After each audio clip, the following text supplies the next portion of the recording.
What makes you happy? Be yourself positive. Just another mindset. Hello, friends, and welcome to a new episode of the Just Another Mindset podcast. We need a paradigm shift if it comes to our economic and social systems. Let us drive this change together. The Just Another Mindset podcast shares inspiration and tangible techniques on how to create seismic shifts in an outdated system, collectively and for individuals alike. My name is Ismael, and each week I bring to you a relevant conversation, message, or theme that will not only entertain you, but help you to change towards a more meaningful and satisfying life. Get encouraged by listening to successful thought leaders, inspiring individuals, and impressive changemakers. Change from within will last and create positive results for all of us. Let us get inspired and embrace collective changes for the better. Gaya Herrington is a Dutch econometrician, sustainability researcher, and women's rights activist. Gaya holds master's degrees in both econometrics and sustainability studies. After becoming disillusioned by initially working in the financial sector, Gaya became the executive director of Steuren Vrouwen, a non-profit Dutch women's movement promoting sustainable economic policies through activism. In 2014, Gaya became the director of Sustainability Services of KPMG. Most recently, her study on the projections made in the 1972 Limits to Growth report was widely publicized internationally. She is currently Vice President Sustainability Research at Schneider Electric. In this episode, we talk about systems change and how to avoid global collapse. More than 50 years have passed since the publication of Limits to Growth, and Gaya and myself evaluate what has happened since. We talk about insights to avoid global collapse, urgency, tipping points, and concrete turnarounds needed. We discuss the need for a new narrative, and you will learn about the role of spirituality in systems change. Gaya, a warm welcome to the Just Another Mindset podcast. And my first question for you today is, how do you feel and what is on your mind? Good question. I'm feeling pretty good today. What is on my mind? There's always I'm a sustainability researcher, so there's always all the things that need to happen on my mind in the background. And I think a lot of people, including yourself, will recognize this, and probably every single person listening to this podcast, this feeling of you don't have the luxury to become desperate in any way, and you're always looking for the positive and what you can do, and at the same time there's always this feeling in the background of a sort of anxiety, I think, there. And I think maybe Jürgen Renders, one of the writers of the Limits to Growth, may have put it most recognizably for me when he said, I wish I could just join all my other fellow middle-class people in just feeling completely satisfied and content about my life. It's hard to relax sometimes when you have so much to be thankful for and you realize that. But there's this feeling that it cannot last.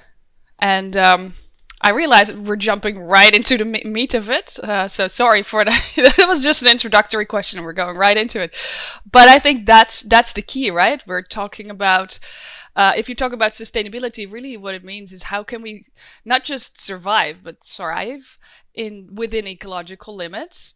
And then once you start to think about what does it really mean to prosper, one of the key things about prosperity is not just that you have your your needs met today, but you have the feeling that it can last. And I think the first thing we've got covered, you and I, we're more than covered on our needs there today. But there's this nagging feeling that other people's needs are not met yet. And there's even the notion that it cannot last, even perhaps for ourselves. No, absolutely. I can very much relate to that. And maybe to continue with another question where you talked about positivity, what role does optimism play in your life and on that journey? Yeah, also excellent question, because as and we will dive into that, I'm assuming. But I did my research on the limits to growth, of course, which was done in the 70s. But then the scenarios, including the business as usual scenario, depicted a collapse, so a steep decline from a previous peak, not an extinction, but a proper collapse about present time. And so that was always, and they were always accused of being pessimistic and not having enough faith in humanity. And they were always careful to say that this is not a prediction of doom, it's just a warning, which is something very different, right? And they also showed what we could do differently. So they showed a scenario that was definitely not business as usual. So there were assumptions that deviated significantly from historical averages, but that showed a stabilization of our welfare levels and our ecological footprint and that sort of thing. So, if anything, they were probably optimistic, as their model was, as they said, it's that they used the world, a model for the world, the first system dynamics model of the world, and it had a lot of simplifications in it, which were probably biased towards being optimistic. And that's the other side that we see today too. It's almost I warn for the possibility of such a collapse still, but I also point out to the opportunities we have to really change our economic system and our society for the better, and that it's just that it's not just an avoidance of collapse, but really it's just the avoidance of collapse is really a plus. It's just a nice side effect from just making society better overall, and these changes we should be doing anyway if we really care about human well-being. But it's still interpreted today as being pessimistic. And then you start to think about that, and you look at proponents of green growth, of course, which is so biased, I think, towards optimism that it almost at this point becomes believing in it's sort of magical thinking, I would say. It's almost believing in magic, right? And so I think it's that's why I think it's an excellent question, because I do think we have a responsibility as people working in sustainability to look towards for the opportunity still and what we can do. But at the same time, there's this optimism there. At the same time, you probably mostly have a responsibility to be realistic. And so maybe I would say the role is, it plays a role, but I would call myself an optimistic realist rather than an optimist, if that makes sense. No, it certainly does. And it definitely does make sense to be aware of the realistic scenarios that may or may not take place, and then use an optimistic angle that we can urge for one of the better scenarios, let's just say. And Gaya, before we talk a little bit more depth about your book and the limits to growth, just before you mentioned green growth, and I would be very interested, I'm sure that you as a sustainability researcher in your everyday life, you have a lot of contact points with technology and with supposedly people from the green growth realms. Was there in some point of your life or your career a moment in time where you said, okay, this green growth is something that I wish for, that I believe in, that you had the hope that this technology may solve a lot of our challenges in a blink of an eye or in a decade? Oh, yes, absolutely. I mean, let's say I have been very much, my first master was in econometrics, so I have been very much, I don't want to say indoctrinated, that sounds so judgy, but I was very much immersed in the narrative that our innovation is limitless, which to some extent is true, but and that automatically means that we can innovate ourselves out of any physical limits that are obviously here on the planet. And of course, I've come to realize since then that that second one is not really based on anything, but there's no, there's no empirical on the global level, which of course matters at this point, since our challenges are global: climate change, biodiversity loss, pollution. It's all at the global level. There's no evidence at all that our ecological footprint has ever gone down through any kind of innovation. So we have had very impressive innovations in certain fields, but at the total level, the footprint of humans on the planet are far above the Earth's carrying capacity. And it has been since the 70s. It's just that simple. But yes, when I was younger, I was very much immersed in the belief in innovation of human beings, so the technological part. And of course, also I was taught economics, which is basically only neoclassical economics, unless you very specifically go for more of a niche one, like regenerative economics. It exists, but the 101 courses that almost every student gets, so not just the econometrics ones, but even in psychology and stuff, you get these 101 economics. They call it economics, but really what it is neoclassical, which is just one school. So I was very much taught that we are homo economicus and self-maximizing, self-interested human beings only. But that's okay, because through this selfish pursuit, we will innovate ourselves towards prosperity for all, which is, of course, has been the dogma of the past few decades. And I think that's something that I think at the moment is falling apart. I think it's very clear that this narrative of everybody going for themselves and just maximizing growth, ultimately that's what it comes down to, right? Always growing, always more profits, always more GDP, that this has failed to deliver for and lift people out of poverty, and even in a sustainable, let alone in a sustainable way, right? That was the promise, that everybody we're just temporarily embarrassed millionaires and it will deliver ultimately for everybody. That's the promise, right? And that then justifies poverty in the now, because they haven't gotten there yet, but they will. And at this point, it's very clear that that's not true, and so that narrative is falling apart. And I think we're all looking for a new narrative, which is, of course, what you do as well in your podcast. No, absolutely. And talking about those narratives, old narratives and new narratives in a bit, just a couple of comments for what you've said. Just one thing I want to make clear is innovation and technology, at least in my perspective, are one component that can help us getting somewhere. No? So like we still need innovation, we still need technology, but it's not that we only rely on technology and innovation and it will fix us if we keep the mindset of constant growth. That's the first thing. And the other comment that I just nodded down was when you talked about neoliberal economics and business school. It's actually very interesting.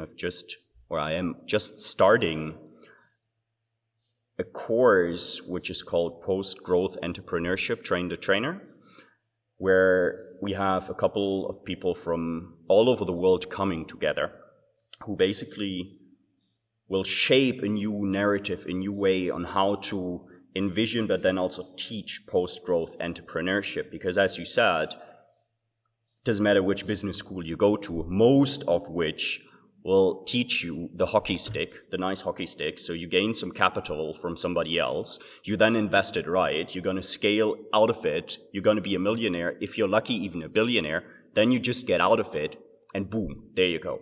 But this is really not what works. This is really also not sustainable for anyone. This is not sustainable for an economy or for anyone involved in the process. And I find that super interesting because, again, it does not really matter which prestigious business school you go to on our planet, you're going to be taught the neoliberalistic economics and the way of doing business and scaling and getting out. So those were just 2 comments. Thank you very much for sharing that. And yeah, let's talk about limits to growth a little bit. And maybe let's start talking about your very book, which is called 5 Insights for Avoiding Global Collapse. And you wrote that in 2022. And I would be very interested, Gaya, what is it that motivated you to write this book? That's a good question. So I had first just published my findings in the Journal of Industrial Ecology. So the findings were already out there, and then it went viral to my surprise. And journalists, editors especially, actually, they make the titles. They love the word collapse, so it was all put in there, and they were like, oh, so this decades-old model from MIT shows that we're on a course towards collapse. And so I got a lot of interviews, and they said, oh, do you think so? And I'm like, yeah, this is not news. You didn't know that? Like, this is what all the much more credible scientific organizations have already been warning us about. The IPCC report, you name it. There's so much. Planetary boundaries, ecological footprint. They all indicate this. This is not new. So that was very interesting for me. But people asked me to write a book about it, and at first I declined because I was like, that sounds like a lot of work to preach to a choir. And then there was one publisher who said, how about we just make it freely available online? And that's the only reason really that I wrote the book, because apparently there were a lot of people that really were not aware of this, and they were not gonna buy the book. You might be a person who would have bought my book, but I don't need to convince you. And so I thought it was very important that it was freely available for download. So, and that's the main reason, actually, that I wrote the book. And that's also how it's been written. So I don't assume much knowledge about sustainability or economics already. I try. It has been very well researched and referenced. So there's a lot of references in there for people who are just curious and want to know more. I live in the US. There are quite a bunch of people here because college has gotten so expensive here that it doesn't even make economic sense with the fact, combined with the fact that real incomes have not really increased over the past few decades for most people. Sometimes it really doesn't make sense to go to college anymore. So there are a lot of people who have the intelligence, but not necessarily the education. And so I also kind of wrote it for them. No, and I definitely want to acknowledge you for being the author of this wonderful book. And as you said, I think it gives a very good introduction to those topics, but then it continues to go also into the depth, which we're also going to do during our conversation. And I find it a very interesting and very important component what you mentioned is to make it freely available for each and everybody. Because as you said, you and I buy books in that category, many of them for money, but the ones who are not convinced, or the ones for them this is the alternative way of looking things, of course, it reduces barriers of entry in a way to get to know new economic ways of thinking. So thank you very much for sharing that, Gaya. And when we talk about limits to growth, you already mentioned that was a book published in 1972. And I want to read a little quote, what the Club of Rome writes about limits to growth, which is published in 1972. The message of this book still holds today. The Earth's interlocking resources, the global system of nature in which we all live, probably cannot support present rates of economic and population growth much beyond the year 2100, if that long, even with advanced technology. So my question would be, Gaya, what is the key message of limits to growth, and how does your book build up on that? Yes. God, you ask so many good questions. So it's obviously in the title, but I should probably elaborate a little bit on that. So the limits to growth, and of course my book as well, conclude that the root causes, so all these different sustainability challenges that we see, which are just a plethora of rising income and wealth inequality, but also social inequalities, of course, and then the pollution, resource scarcity that we see, climate change, of course, the mass biodiversity loss. We're living in the 6th mass extinction right now, and most people aren't even aware of it. So all those things, and we have the health impacts that come with it. So we have, for example, here in the US, you have the right-wing extremists who are like, there's an attack on masculinity because our sperm count has plummeted over the past few decades by 50%, which is actually true. But that's not because of feminism. That's because of the pollution in all of the things where we sit on, that we drink, that we eat, that we breathe. So they don't. So it's so the diagnosis is correct. The solution, they need to work on it. But all these and then this extremism is a real thing as well, and it goes to governance, of course. And then we go into the area of social media and the role of data privacy, and how our own hormonal system, really, our relationships and how we are biophysically built is used against us for profit by social media like Meta. This ultimately also goes towards sustainability. So if I may make one book recommendation, the Nobel Prize winner Maria Ressa wrote a book about that, how to stand up to a dictator, which is very much worth a read. So all these different issues ultimately have one root cause of that is our pursuit of growth. And that was a completely new message at the time. We have heard it more now, but at the time, the limits to growth said, this pursuit of growth will always have us bump into limits, at which point the growth will halt and we will see a steep decline in population, welfare, and industrial output. And so that was at the time very much attacked because it just went against the prevailing narrative so much. I think why my research went viral is because it still goes against the prevailing narrative, but as I said, it had already started to lose credibility, and so people were like, "Oh, okay." So they kind of rediscovered it, and I think that's where we are now. So the limits to growth means, yes, we can innovate ourselves out of some limits.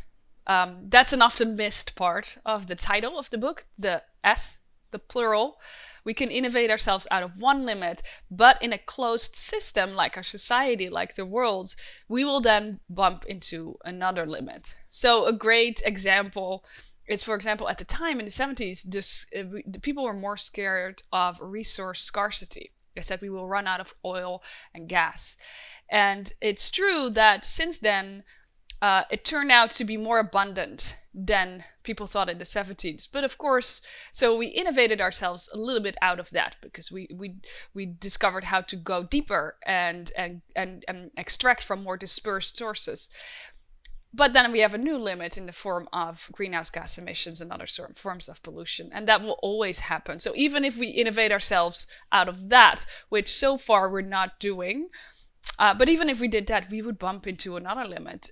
Perhaps, and this is just an option, but perhaps a social one, like we see now that the pursuit of growth have also spurred enormous income and wealth, and of course also other social inequalities. So our social fabric is fraying because of it.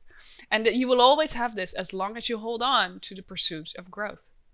No, absolutely. Thank you very much for those elaborations. And as you said, like your article, your book went viral. And yeah, I asked myself the question, what has changed since 1972? And I think one thing you nicely described just now, there's a different acceptance for the discussion, I would say. I would say mainstream media has not, or mainstream economic thinking has not accepted the fact where you and I agree about GDP and GDP growth yet, but the discussion is much more accepted. But if we look in terms of those limits, the resources that you've mentioned, what has maybe happened or changed to those particular circumstances, I want to call it, since 1972, now it's 2023?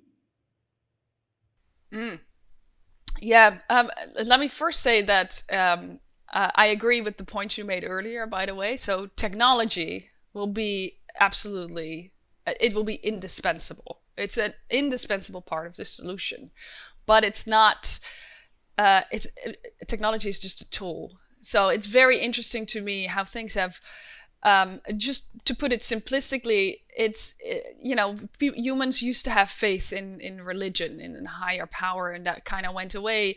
And then it became the market, in my opinion. So the invisible hand of the market is gonna make us all better off. And then even that is starting to erode a little bit. And you see a little bit that people are going, oh, it's not, okay, but now it's technology. So you see people ascribe almost a certain kind of, it seems very cult-like to me, these tech billionaires, the enormous qualities they ascribe to them, despite, I would say, not great performance. I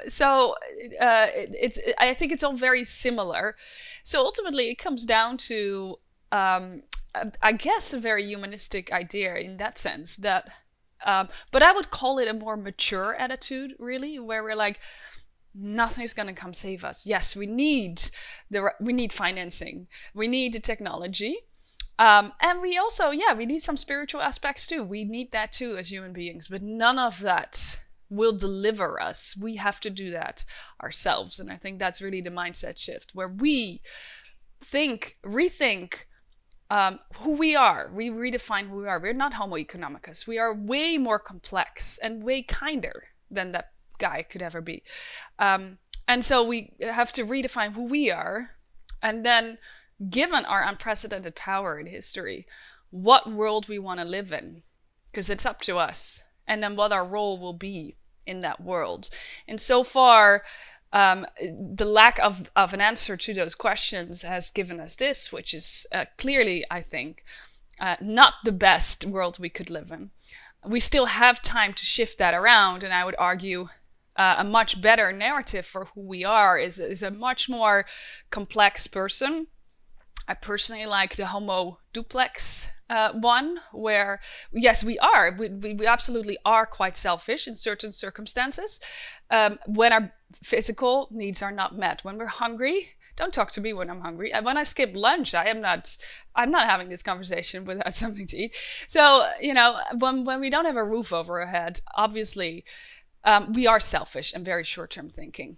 Once our basic human needs are met, you see that we have further needs, but they're actually much more emotional and spiritual. So we need connection. We need to know that we actually, what we do on a daily basis has real value. A lot of people in the richer countries, for example, even the people who are well off, most of them, a majority of them, are disengaged at work because they don't feel that what they do really contributes to society, and there's real mental suffering there. So mental health in general has been declining, especially in these countries, very significantly. And so you see that we are these spiritual beings, and that happens once our human needs are met, which is great news, by the way, because that means that we don't actually need to continue growing our material footprints. We need materials to satisfy, for a roof over our head, all the food, that all takes resources. After that, our needs actually can be satisfied with with almost zero material footprints. So that's the good news. So we can totally do it, and we would be better off. And with that, of course, we can create a world where we are thriving, where we have human well-being at the core instead of growth at the economy, within ecological limits, which is, of course, proposed by many post-growth economists, and including Kate Raworth, her donut. You see that very well depicted in the donut, the inner ring with the human needs. So we cannot go below that, but we also cannot go above the planetary boundaries. And so I think that's the kind of society and the world we would want to live in. And what is our role in that? I think we do have a key role. And that's where our innovation comes in. That's where we can use technology for that. But technology will not do that unless we deliberately direct it towards that, and of course all our other tools. And I suppose a thought that just pops up in my mind, the same is true if we talk about innovation, the same is true for artificial intelligence, that it will not solve the challenges that we have, as we elaborated briefly already. It will not solve them for us. We cannot just give the power to a machine or to artificial intelligence and rely on a machine or that to take care and then have the perfect solution ready made for us in the next couple of days or months or even years.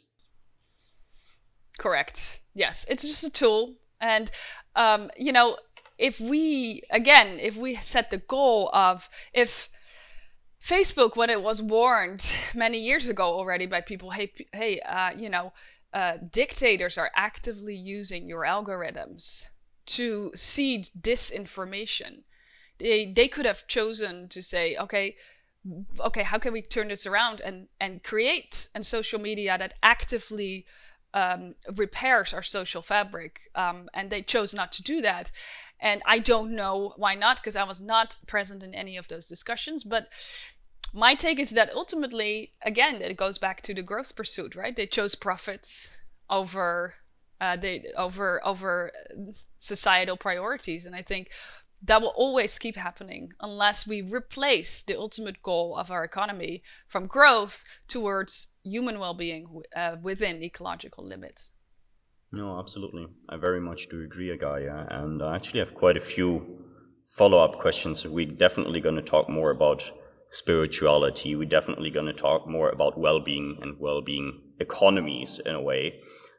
Another comment is you mentioned financial industry or the people who are well off. You have a background in the financial industry. I have a background in management consulting. People are very well off in terms of money that they are making, and there's a lot of frustration. It doesn't matter which country, but there is a lot of people who actually are very dissatisfied with what they are doing. Either that is for the lack of value, that is the long hours, and so forth. We don't even have to elaborate on that so much, but all of that, what you said, makes perfect sense to me. And in terms of urgency, I want to read another paragraph from your very book, and it's a further lengthy one, so please bear with me. It says, when the LTG, limits to growth, authors and many other scientists started to sound the alarm around the resource scarcity and environmental pollution in the 1970s, their message was that acting now would allow society to transition to a more sustainable society without many financial, social, and environmental costs. But around the time of the 30-year update of Limits to Growth, the authors had become far more pessimistic than, and it continues in 1972, and concluded that humanity had squandered the opportunity to correct our current course.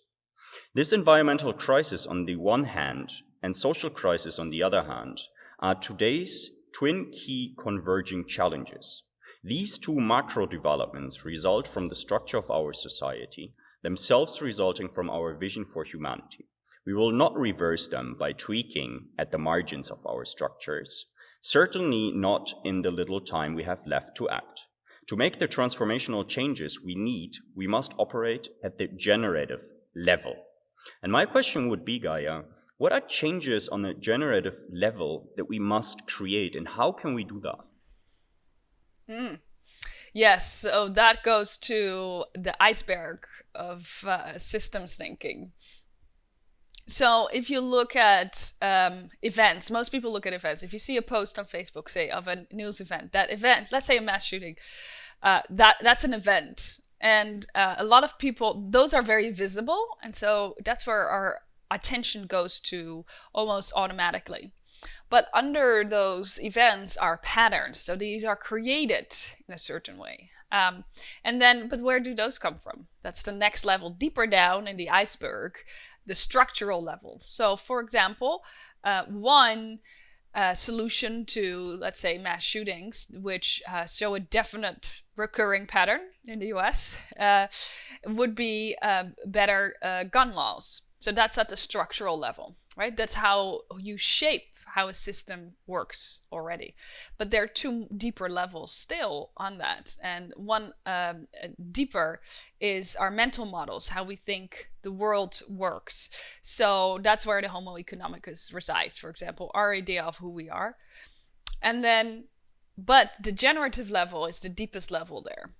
That takes a lot of deep, slow thinking. That's why it's generative and not reactive. That's the highest, the event level. That's the tip above the waterline, say, of the iceberg. All the rest is under the water, but that's the biggest part of it. And why we need to work there is that because that is the most powerful level. So the deeper you go, the more leverage you have in the system. So your action will be amplified and reverberated throughout the system there. But it also is the most challenging one in the sense that it requires a vision, a true vision of where you need to go. Not just quick fixes, not just solutions, but a real vision, a reimagination of, like I said, in this case, who we are and what world we want to see. And that also, because it has the biggest leverage, can still make the necessary big changes that we require today in the short amount of time we have left, because our window of opportunity is closing. But it is possible. People are naturally resistant to changing their narratives because it's such a existential part of us. But we can do it. We have done it in history. And I would urge we do it again, given the enormous payoffs it would have and also the downsides of not doing it. No, I definitely do agree that we need those generative changes. And yes, we do a vision for it. We need a clear narrative for it. And I believe we also need a critical mass in a certain way for it, right? So we need social tipping points, and we also need sufficient individuals and corporations going through this mindset shift that you were describing earlier. I don't know if you have thoughts on that. Yes, absolutely. Yeah, because we talk about climate tipping points, of course, because that's the thing, right? Systems depict tipping points. So those are points after which you see a non-linear change in the system, and it changes to a point where it's different. Its state is now, after the tipping point, is now different.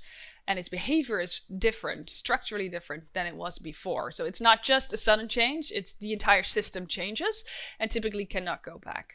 So, and that can obviously be for the worse or for the better. Climate tipping points are definitely for the worse. And then social points can also be for the worse, unfortunately, but we're looking for the better one, of course.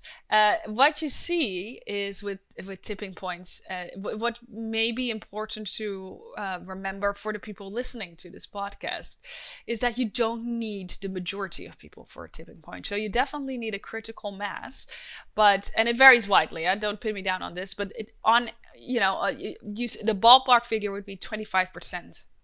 So that's when you get a tipping point. So in the beginning, when you see these emerging changes in the system, at first there are these people who have these similar ideas, but very disjointly from one another. And over time, they start to connect, like you and I are doing right now and with the listeners.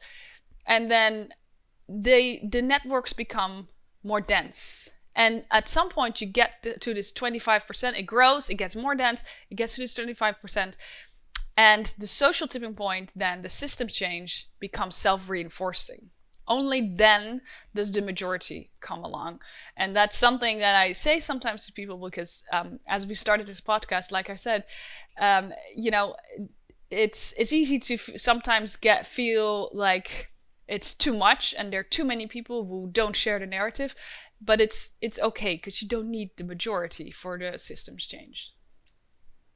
And what I would like to add to that is from my also very personal conversations with individuals who are very much intertwined with the old narrative, meaning they work in finance, they work in management consulting, they work in private equity and so forth. So far, at least, I have not met a single person who disagrees that the current system is to be replaced and needs change. Yes, for now, many people do not have this new narrative yet, and it takes not only courage, but also some probably naivety and some other characteristics to actually go out there and preach a new narrative if you don't know exactly what's in your book and how to write it out yet. But basically, most of the people I talk to, and that's on a professional and on a personal level, do agree they are not yet fully public about that because their job title or their position and so forth does not allow them to do so. But it's very relevant points you're raising here, Gaya. And I completely agree. I have that experience as well with people in tech and finance, but also I live in Washington, D.C. People at the IMF and World Bank will tell you in private over lunch, and these are organizations that have growth in their mission statement. Even they are like, they know it's not sustainable. They just don't know necessarily what the new narrative is and how to change that. But I completely agree. That's my experience as well. And I just know a couple of days ago, I had a very personal yet very optimistic talk. And I talked to someone who's also advising big corporations and the leaders of such big corporations. And the person told me that, yes, there are still many who stick to the growth paradigm, but there are, I don't know if just as many, but there are actually quite a few leaders. I mean, most leaders are in a position because they are, at least on an intellectual level, very smart, and mostly also on other levels. They understand that where this train is going, there is nothing to find in a decade or two anymore. So there still is this somewhat societal or like economic pressure from other companies that they can't really step out yet. But at the same time, there are certain corporations and governments who actually step up to the game, like the corporation you work for, like for particular wellbeing economics and economies, which we're going to talk to in a bit. Gaya, I had one more question to the limits to growth. And at least when I read it, for me, it talks about the possibility, as you mentioned earlier, of collapse if we do not change our trajectory and need to face the consequences of such change. What are your thoughts on that? What is the, I don't know if I want to call it possibility of collapse, but what is the risk maybe of collapse? Yeah, that's the basically what I say in the conclusion of my book. Like we have, so I did an empirical data analysis. So I took real world data and compared that to the scenarios of the limits to growth, which was published at the time, and I showed that we are aligned most closely to the business as usual scenario, which means we are on a trajectory of collapse. But I also said, if you compare that to the stabilized world scenario, which is where they assume humanity lets go of the growth pursuit and instead focuses towards human services, that's a variable in there, and resource pollution and pollution abatement and resource efficiency. So basically, like I just said, that means that we shift a society away from growth towards human and ecological well-being. Then we can stabilize our current welfare levels. So my research showed that basically today we are at peak welfare and we have a key choice. We can either maintain it or it can go down. Those are our options. It cannot grow beyond this point, according to my research. But we still very much do have that choice right now. But the scenarios do start to diverge a lot in their trajectory. So it really is a now or never moment. What we do in the next 5, maybe 10 years at best will determine humanity's welfare levels for the rest of this century. And after 10 years of more of business as usual, we will not have that opportunity anymore. So that's what it comes down to. And so will we do that, of course, is then the question that I ask myself at the end. And the truth is, I don't know. I'm not gonna, I truly don't know. What I do know is that we can, and I also think we want to. I really do think that by now, the majority of people are gasping for change, for the better. And how to get there, we clearly have different opinions on. But I do think that we all feel that the current system is not sustainable, it's not fair, and it's not beautiful. It's not, what we're doing to our planet, nobody likes to see that. And so I think it's possible, certainly. I don't know if we will. No, the time is certainly right. And yeah, it's good that you bring that up, because I also, again, like on a personal note, I talk to my friends also about those topics, and it's not a fairy tale. We do not know that in 5 or 10 or 20 years, everything is just set out. And yes, I do like those imaginary time travels where Gaya and Ismael sit together or with 50 other people, and we travel from 2030 or from 2050, and everything, the vision is there and everything has worked out. And I think that has relevance, and that is very important to do that, to create this vision. But to be honest, I do not know that we will reach there. I hope for it. I definitely do agree that many people are seeking it. And I think there's also a major layer of individuals, and hence also collectives, who maybe do not call it systems change yet, but they would very much agree, because the situation in the current system for them is so unfair and so unprivileged that they definitely seek those changes. And yeah, I think it's inevitable, and we may just try and unite our forces and educate. And this is part of the reason why you write books, why I do a podcast, where you do what you do. Again, it's an assumption, but to really spread the word and to get it out there and to discuss that over and over again, and also to do that with a sense of urgency. Yes, and I would also add to that even if we face a climate and a really complete ecological collapse, humankind will still will not cease to exist. There will be an enormous amount of suffering, and some people will absolutely die because of it prematurely. But it's we will still be there, and so even if that happens, we're still planting the seeds right now to rebuild society in a much better way. Just like the Limits to Growth authors at the time, you could argue that they were unsuccessful in their message, unfortunately. Because when the message first came out, we were still below Earth's carrying capacity. So that's the passage that you referenced earlier. It could have been a smooth growing towards Earth's carrying capacity, very much the logistic curve that we see in a lot of the very natural processes.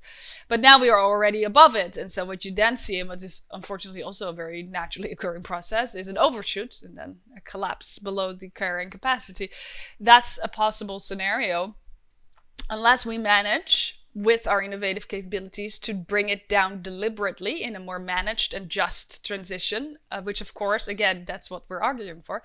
But it will come down one way or another. But even then, at that point, we still need a new vision, and that's what we're planting the seeds for in that case. No, absolutely. Very much to agree. And again, it's rather a remark, because probably we could have an hour-long side conversation about that. But sometimes I find it also fascinating and interesting what that teaches us about the human psyche.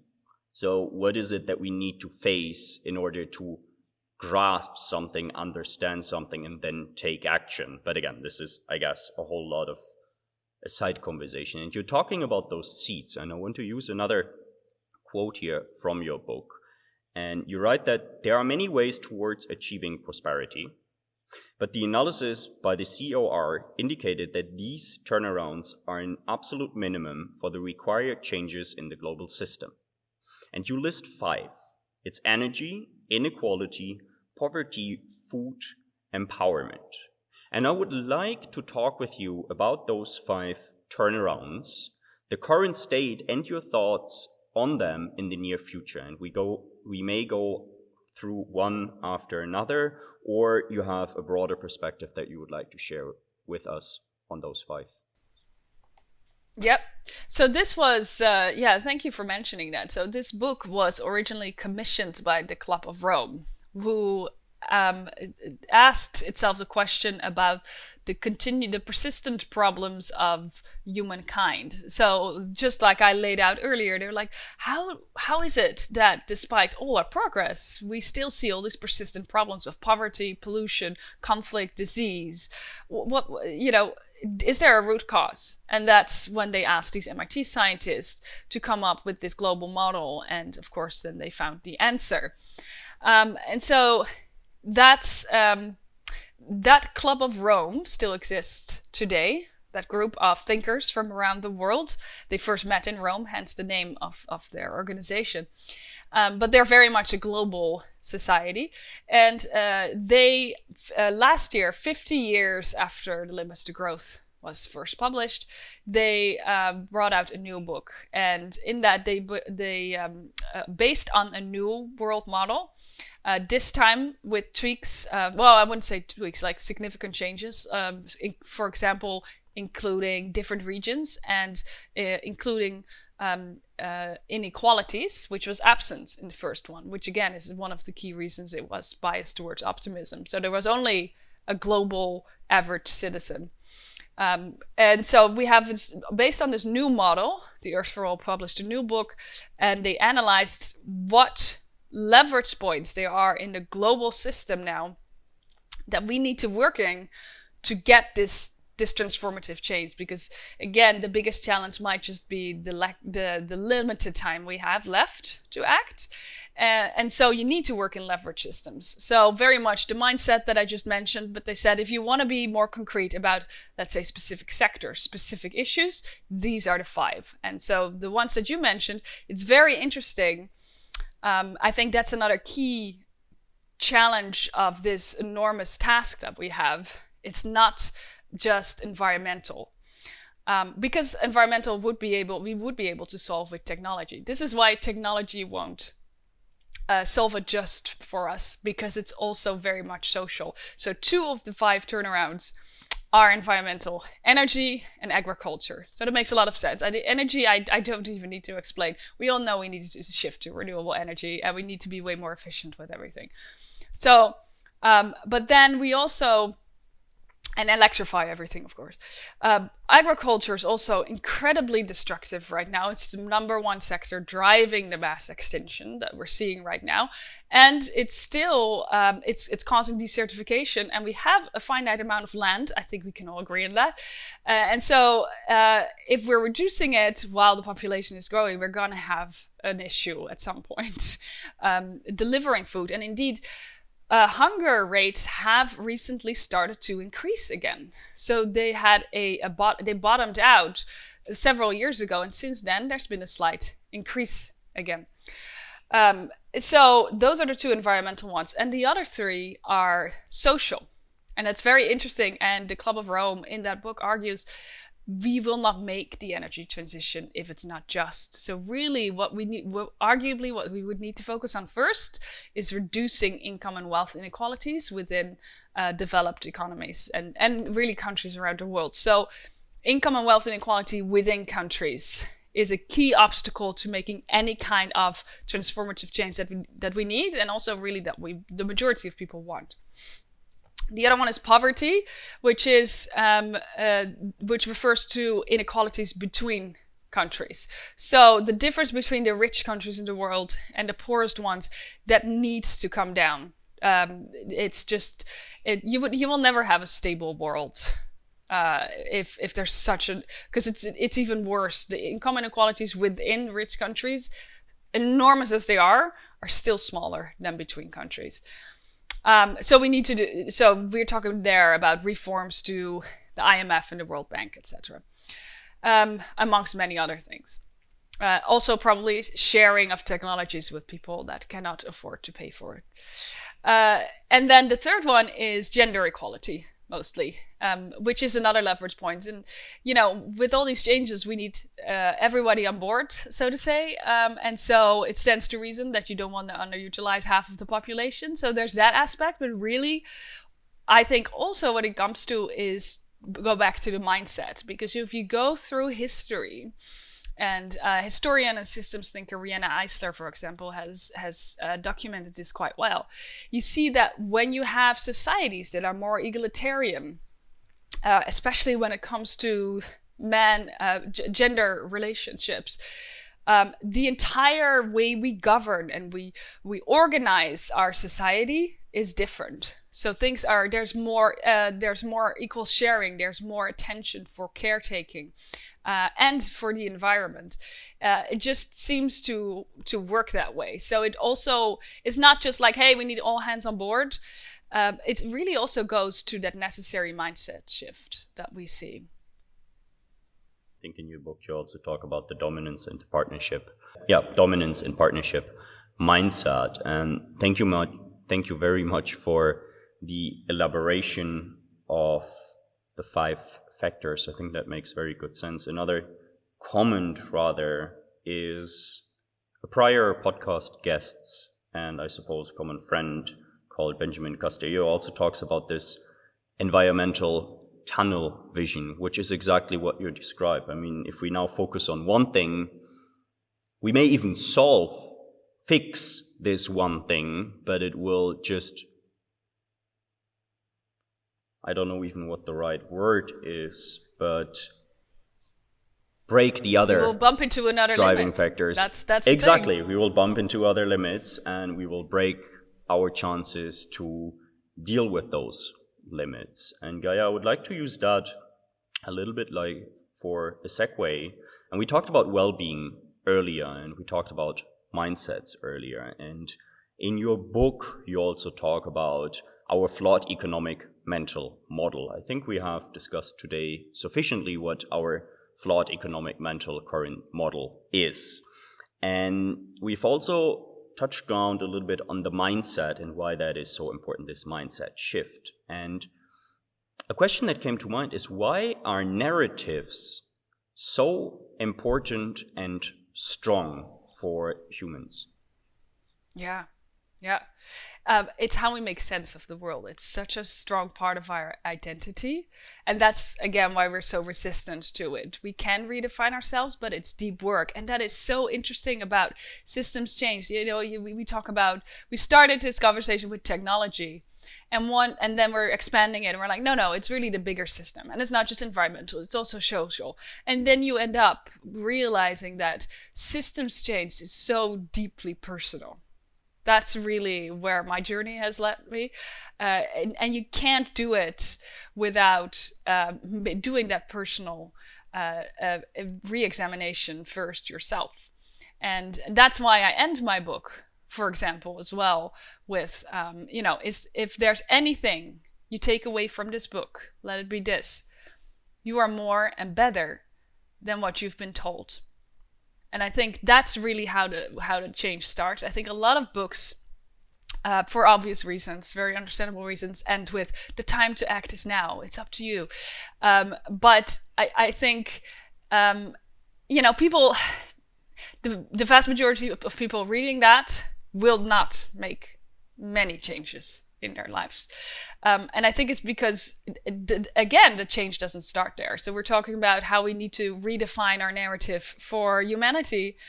But then you also have to re-examine really who you are first. And that's where it starts. And so it starts by realizing we are not, I think especially perhaps even men, with traditional role models, they've been really told to cut off so much of their emotional world. And that also, I think, hinders this working towards this new narrative where we are, where we prioritize care and where we share more equally, and when we're not seeing other people as potential competitors all the time, but more collaborators. We are perfectly capable of being competitive, and sometimes that's totally fine, by the way. It's okay. Just like growth in and of itself, by the way, is fine. I'm not anti-growth. I think we should be way more agnostic towards it. And that's with this too. We have selfish parts in us, but we also have such a big part of ourselves that wants to connect. We are wired for connection. And I think maybe it even really ultimately all of this change starts by us being comfortable and leaning into that need for connection that really never goes away. We can numb it with a lot of things, right? We can numb it with certain online content that we consume and constant distractions, and that works to some extent, but the longing for connection always stays there, I think, and it's important to keep leaning into that and allowing and be comfortable with that vulnerability.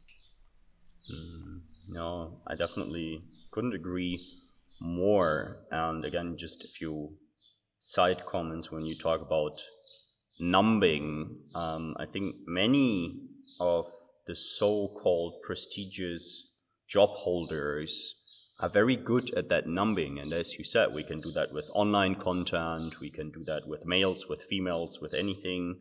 We can do that with drugs, we can do that with sports as well. I think they're more socially acceptable and they're less socially acceptable numbing or coping mechanisms.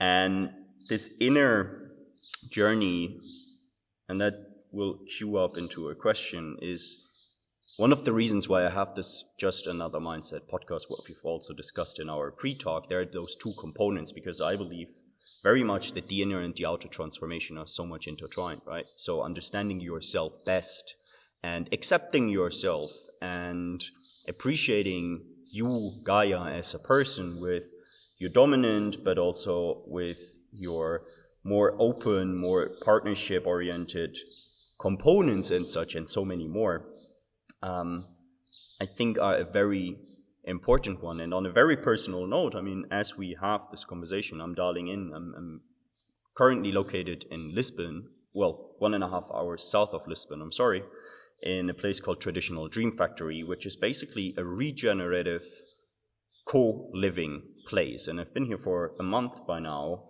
And over the past years even, I have done a lot of systems change in my mind and in my head, but I came to the conclusion, okay, I want to also put that in action and put it on the ground. And what we do here is basically, for a couple of hours a day, work on the land, regenerate the land, and actually have that non-digital component and give back to the earth and leave it a little bit better than what we found it. Because for me personally, it was so important to have this mental idea of change and talk about it and have amazing conversations like the one that we are having right now. And at the same time, also give that back and make that tangible and put it really into action. And I think there's also, and that's where my question is going to go, somewhat of a sweet spot, or maybe it's a tight rope. I'm not quite sure yet, because I have met people who are like, okay, like the world is going to collapse and all that is going to happen. So I'm just going to revert to myself and maybe my family and just go into the jungle and live by myself, right? And then you on the other side have people, and I find that so important. I suppose you are a component of that change as well, but is this change from within in the system. So how do we find a spot for ourselves that works, still in the old system, but to change the new system without running away and without working on the paradigm of the old system? And I would be very interested where and how, or if maybe even, you did find that sweet spot for yourself. And yeah, what did it take? Because for myself, it's not an easy spot to find, and it's a moving target as well. And I would be very interested if you're interested to share from your end. How do you deal with those topics and questions? Yeah, and I also address that towards the end of my book, because I think it's something that we all recognize, because you're absolutely right that working on systems change is inherently uncomfortable. So the section that I devote to that just is getting comfortable with uncomfortability, because that's just what it's going to be for the foreseeable future. So you can never fully be comfortable with it, but just acceptance is a kind of Buddhist acceptance of that state, because that's just what it is. If you work in a system, there's always an inherent tension between your own narrative that you are working towards and the prevailing narrative at the time. And you just have to do that, because if you place yourself out of the system, like some people have, and that you describe, which I don't want to judge, because we all have our psychological limits, and it is an exhausting thing to do sometimes.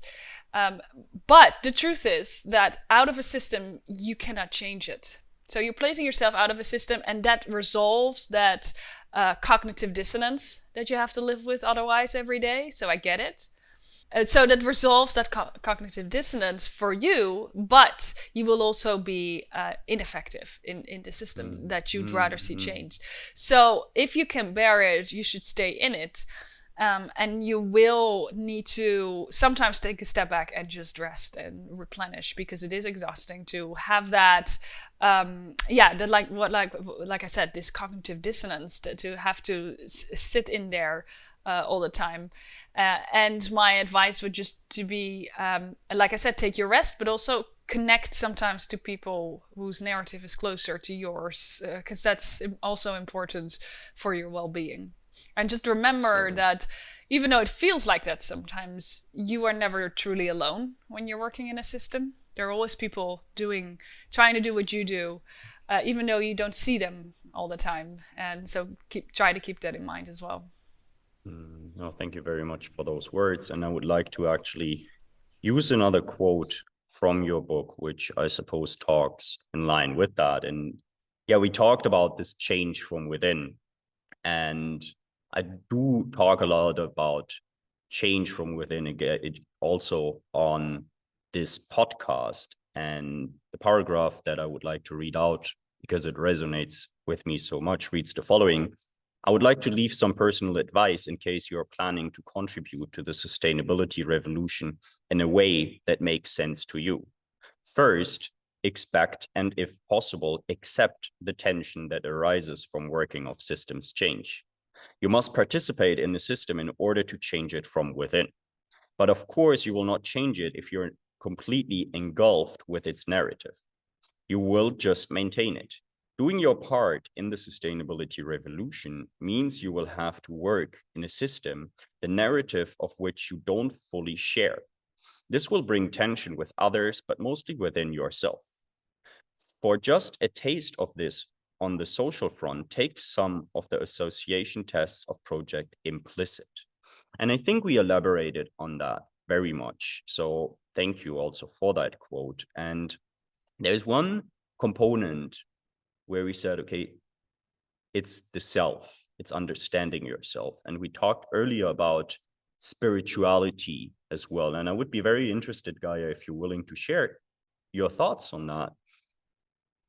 The process of finding yourself, but not limited to that. What?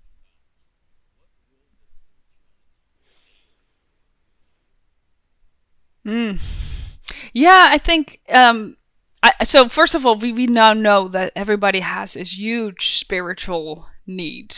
And so it's such a big thing for all of us.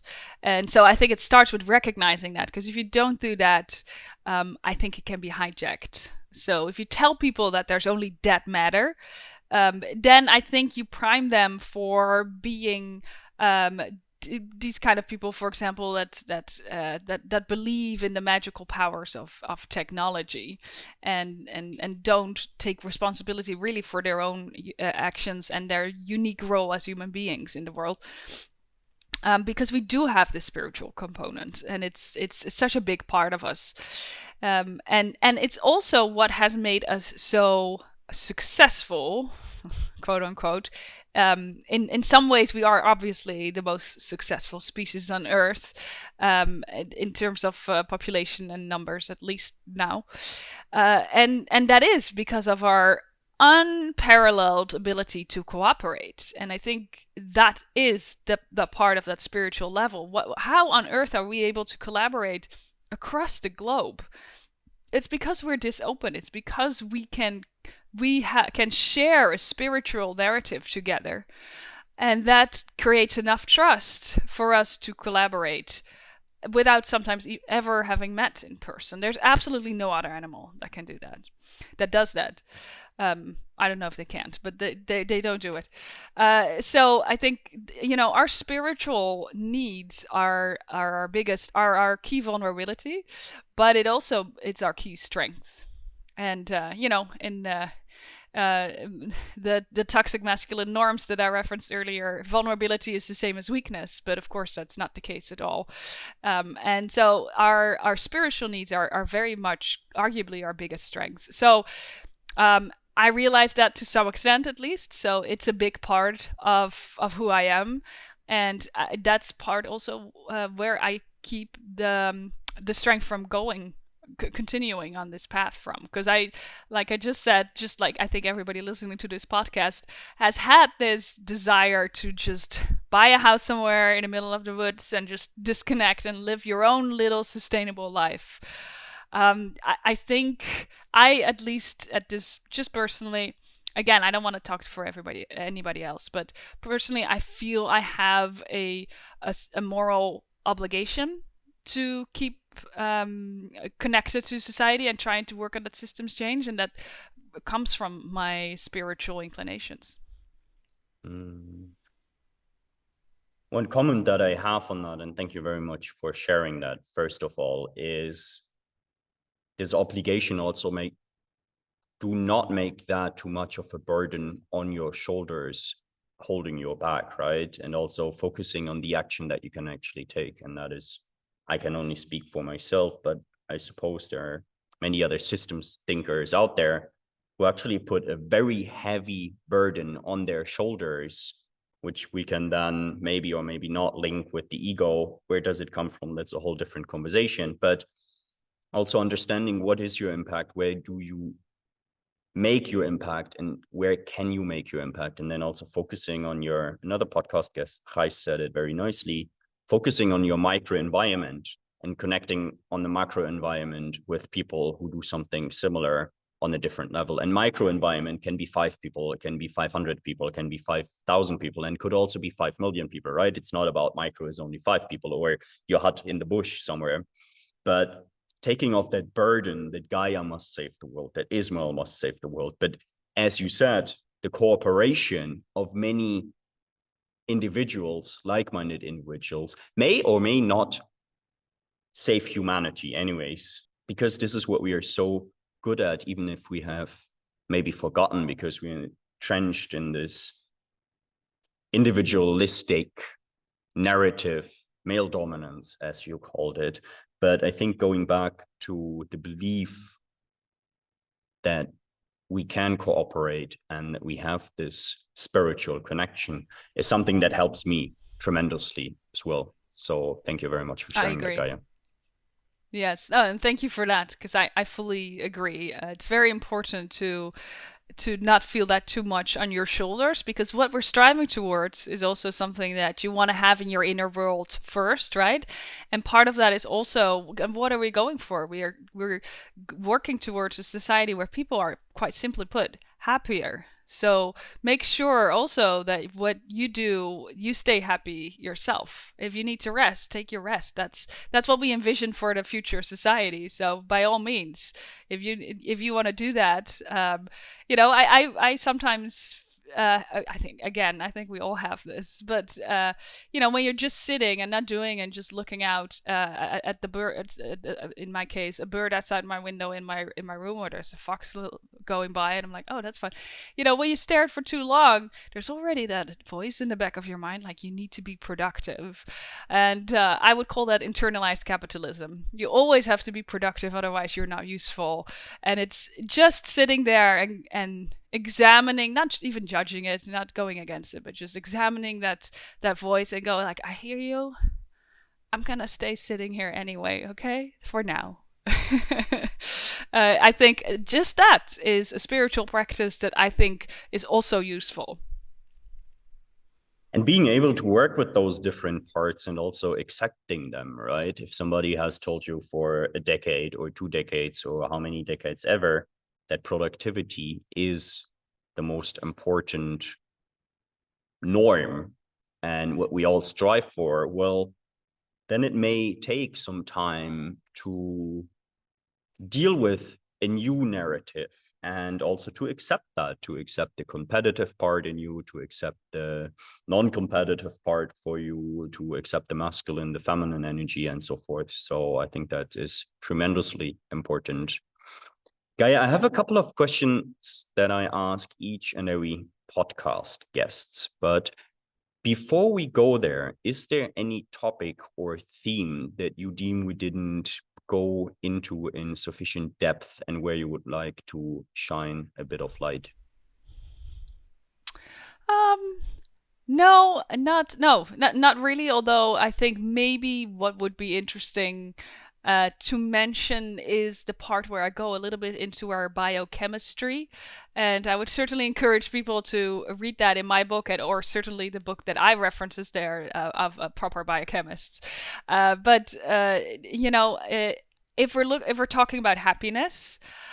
One useful guide is to look at the different pleasure hormones that we have. So we have oxytocin, serotonin, and we have dopamine. And some of these last longer in our system than others.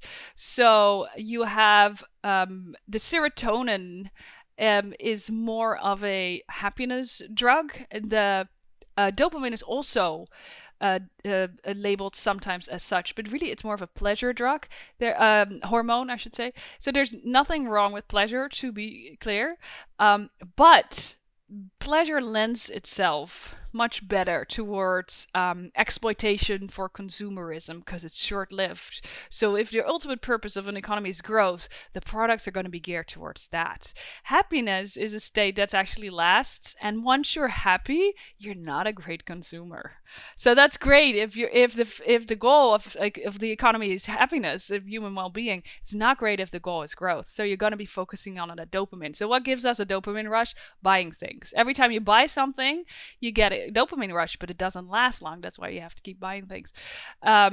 Reading a post on social media, same thing. It releases dopamine. That's why it's so addictive. And getting likes, same thing. Dopamine rush. So there are many things that release those kind of things. And again, you don't need to worry about that so much. But like growth, I would say have a more agnostic attitudes toward that, and try to optimize your serotonin activities. So what releases serotonin? That is actually much more related to the connection that we discussed about. So what releases those kind of things? Touch. So getting a massage, just sitting with your loved one or with your friend and watching something together, or going for a walk together, having a nice talk together. So those are kind of things that release those kind of hormones. So the really happiness hormones, and those have been proven is a big word in scientific literature, but the research indicates that really does a lot more towards long-term happiness and well-being. So just a concrete tip on if you want to look at your happiness, just do those kind of, be selective a little bit. Don't get too hung up about it. Don't get super uptight, but be a bit selective in your activities in that sense. Another thing is sleep enough. Everybody tells you this all the time. It's very hard to be really happy if you're not rested. It's impossible. Your hormonal system is just disrupted from a lack of sleep. And what a lot of people don't know, I think, is fresh produce. So freshly produced produce, ideally organic, but it doesn't need to be. Your gut does a lot of things. We know that by now. And so if you eat mostly prepped foods, those processed foods are literally make it impossible or a lot harder for your gut to actually work in a way that these pleasure, or I should say happiness hormones, are produced. So it just eating fresh produce a lot of the time is prep your own meals, is what I'm saying. Don't go for the pre-prepped foods, because that literally impedes on your body's ability to make these happiness hormones. No, thank you very much for those elaborations, food and sleep, and also in particular, as you said, be aware of, I think unconsciously, every human is a big word as well, but most humans are very aware that community and touch and unity with other individuals / being in a collective gives so much happiness, because what you described earlier, we can create dopamine fairly well by ourselves as well. We can be the happy machines, finding our coping mechanisms. And as you said, like you mentioned a couple of coping mechanisms we talked earlier, but real happiness, even for introverts, will come with the sense of belonging, the belonging to a broader collective, whatever that may be, and that may be physical, that may be virtual. But I think that is a very important distinction. And yeah, thank you very much for that, Gaia. That leads me to the first of the final 3 questions for today's podcast episode anyways. And that is, what is it that makes you hopeful?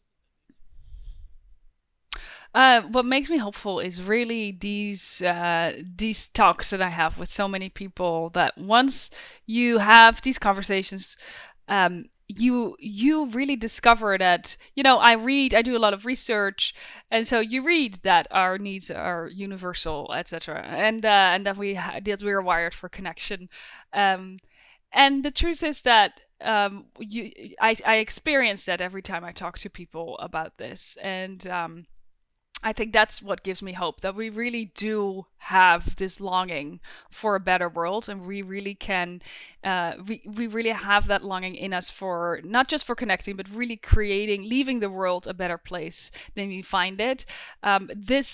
Certainly the spirit that we all have can certainly be numbed by all the things that we touched on, by chemical manipulation, social manipulation, shaming. But the longing for connection remains when you talk to people, and that's what gives me hope. Likewise, thank you very much for this very conversation already, Gaia. And the second question is, who are your mentors, or whom do you personally look up to?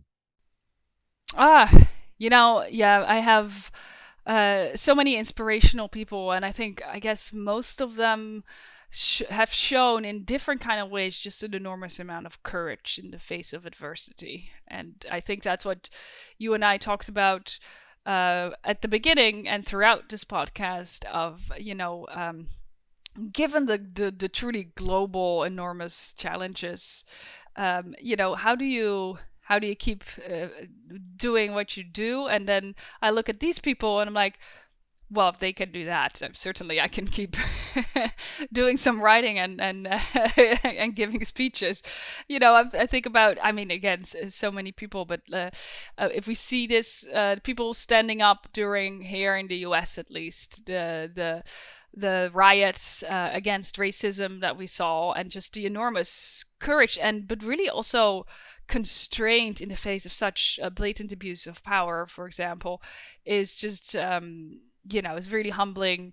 Let's say people like Greta Thunberg or Malala gives me, or the one I mentioned earlier, Maria Ressa, who's been just so, and many journalists around the world, by the way, were just prosecuted for simply going after the facts, which is a major issue, and they do it anyway, and they really are sometimes killed and certainly are oppressed, and they keep going anyway. It's just awe-inspiring. The people of Ukraine is, I think for me, that war represents a little bit the clash of the mindsets that we just discussed, the domination mindset of Russia and Ukrainians who want who value democratic principles, etc.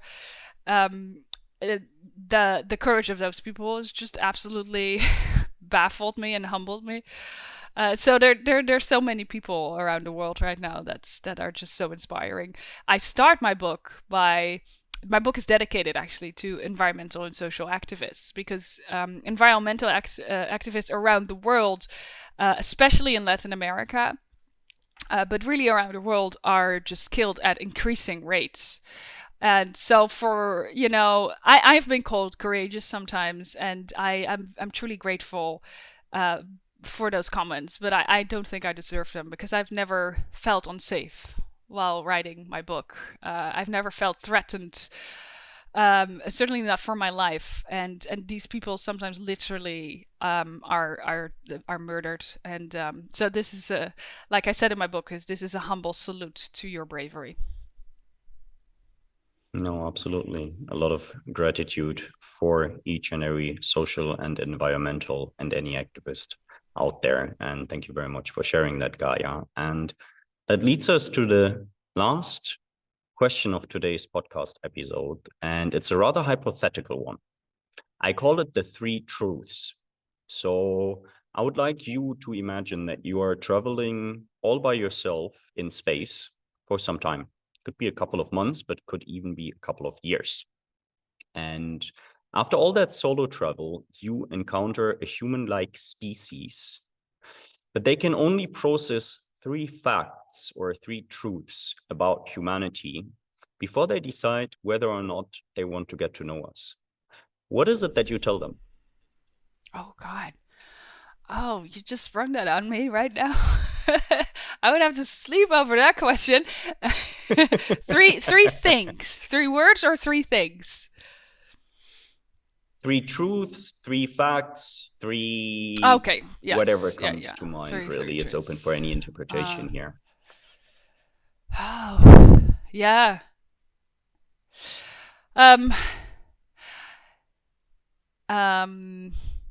Yes, I think I would distill it down to things we touched upon, the Homo duplex, and I would say we are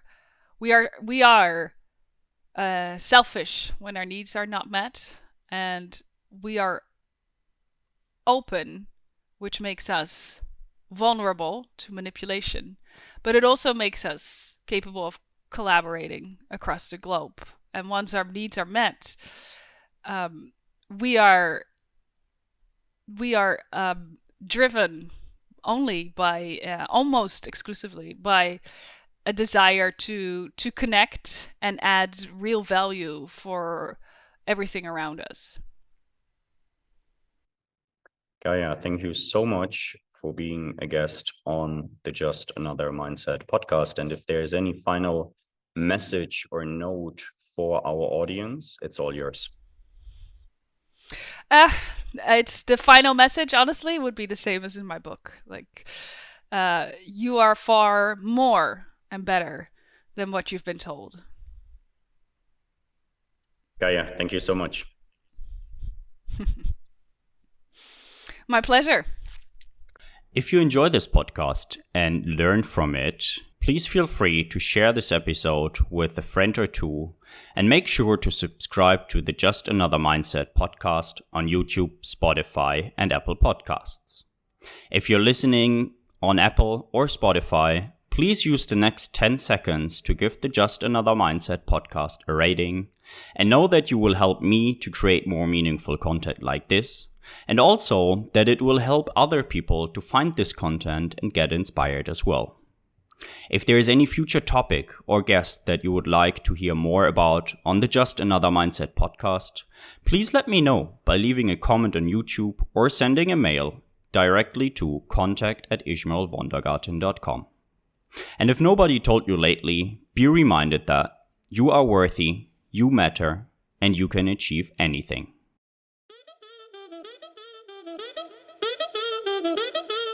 Do more of what makes you happy. Be yourself. Positive. Change. Just another mindset.